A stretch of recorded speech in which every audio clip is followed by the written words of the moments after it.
Okay, so this is a little thing on music and the economic collapse of the United States. Music is in base 8 mathematically.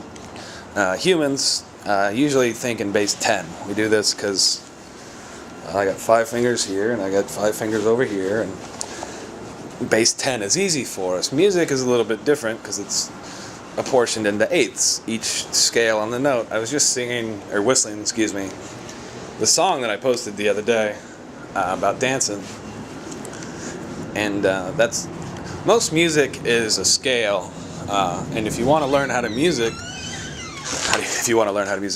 how to play music, learn the scales. I had a friend of mine who was an outstanding guitarist. I used to watch him play all the time in Colorado and up in Wyoming, and just had a blast because he was good at it, really good, because he really understood what music was. And he told me one day, he's like, it's just scales.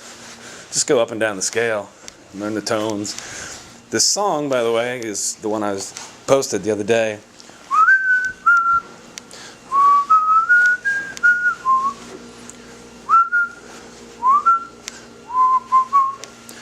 Do, re, mi, fa, sol, la, ti, da.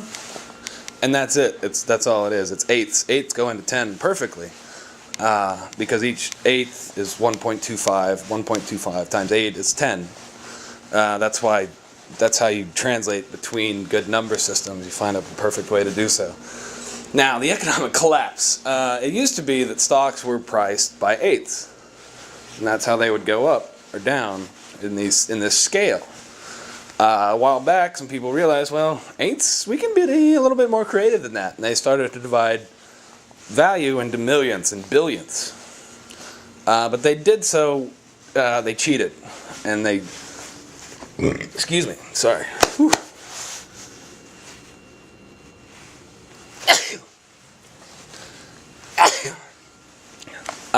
Pardon. They cheated. And they did so by building this scale that was tilted upwards. And if you don't know what I'm talking about, this is the derivatives and the whole subprime mess. As they did this, they built this scale where you could divide this value into tranches and these millions and billions of pieces that, allegedly could be turned back into this one main piece. But their scale was tilted. It wasn't a flat scale. It was tilted upwards slightly. This is, by the way, the same thing that killed Enron, because they had built a system where all they had to do was keep trading back and forth, and they would create value. It was bullshit then, and it's bullshit now, and as you guys noticed. And it was, by the way, under the watch of the exact same person who was going to be our president for 14 more days.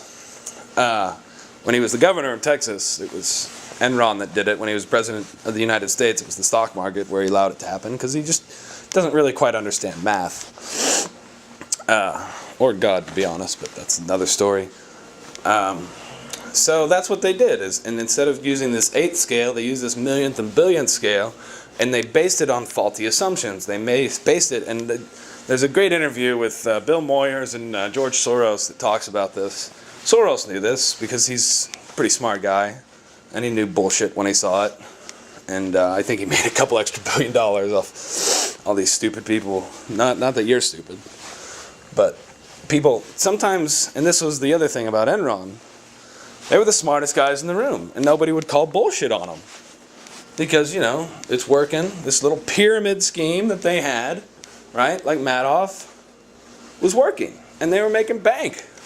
And back in the day when they were in H-Town, all you had to do was say, I work for Enron, and doors open, legs spread, the whole 9 yards. But 9 yards isn't a first down. 9 yards is actually a metaphor for dropping bombs on people, by the way.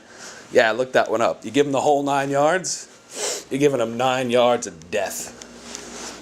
Just so you know, it's not a football metaphor, it's a war metaphor. Although football is actually a metaphor for war, and it was actually created to keep young men trained for war, and keep them prepared for battle, teach them how to play together as a team, to accomplish a single goal, to take over territory, to take the bomb, put it in the opponent's goal. That's football. That's war. What was I saying? Oh yeah, music. Sorry, music and the economic collapse. Sometimes my metaphors get a little confused because they go around so quickly in my head.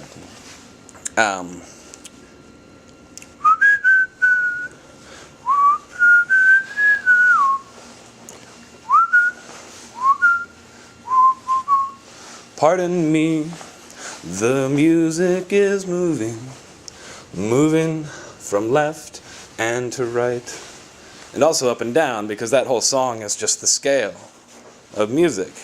That's why, by the way, this Bird and the Bee, these guys are good, because they understand the fundamental nature of music. And I think the whole love thing, too, they're pretty good. I like that. So, what are we talking about here? Oh yeah, why the US got fucked. Because we're not very good at math. And we tend to trust people that we think are smarter than us and think that they have our best interests at heart.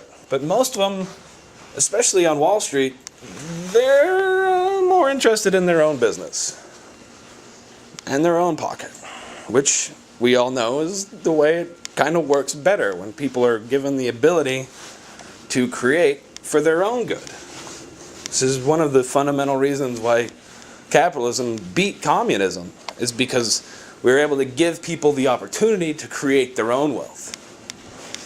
However, without good oversight, that greed that Gordon Gekko thought was so awesome, which is really part of the engine of creation, can take over.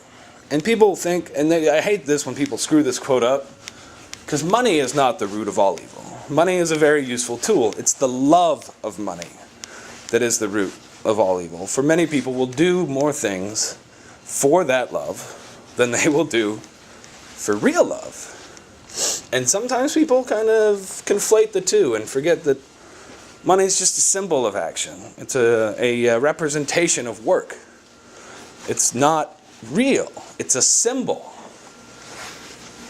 And it's a symbol that if you cut it into millions and billions of little pieces, you can forget what that money represents. Much like people at Enron did.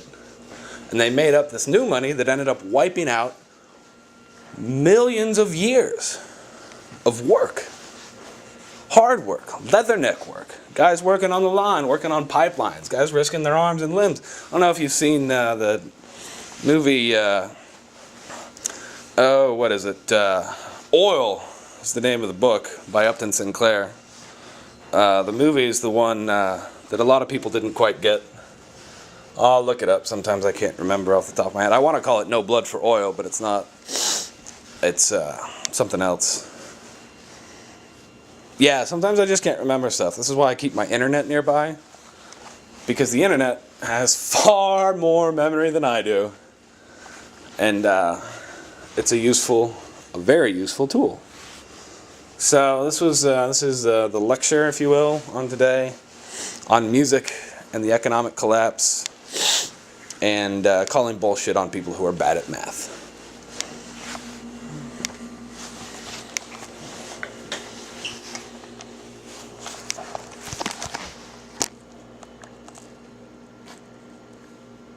Hey, that's me.